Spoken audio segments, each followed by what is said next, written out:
મહત્વના સમાચારોથી બનાસકાંઠા જિલ્લાની આંગણવાડીની બહેનો પાલનપુર જિલ્લા પંચાયતના બાગીચામાં એકત્રિત થઈ કોર્ટના હુકમને સરકાર અમલ નહીં કરે તો આંગણવાડીની બહેનો અચોક્કસ મુદતની હડતાલ પર ઉતરવાની ચીમકી ઉચ્ચારવામાં આવી છે। બનાસકાંઠા જિલ્લામાં આવેલી આંગણવાડીની બહેનોને સરકારી કર્મચારી તરીકે ગણવામાં અને સરકારી કર્મચારીને મળતા તમામ હકો પણ આપવામાં આવે તેવી માંગ સાથે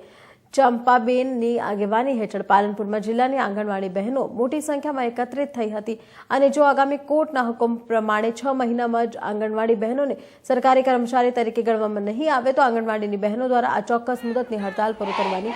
ચીમકી ઉચ્ચારવામાં આવી છે। આજે નામદાર હાઈકોર્ટે જે હુકમ કર્યો એના અનુસંધાને અમે તમામ આંગણવાડીની બહેનો અહીં ભેગા થયા છીએ। જે નામદાર કોર્ટે હુકમ એવો કર્યો છે કે આંગણવાડી વર્કરને 3જા વર્ગમાં અને હેલ્પરબેનને 4થા વર્ગમાં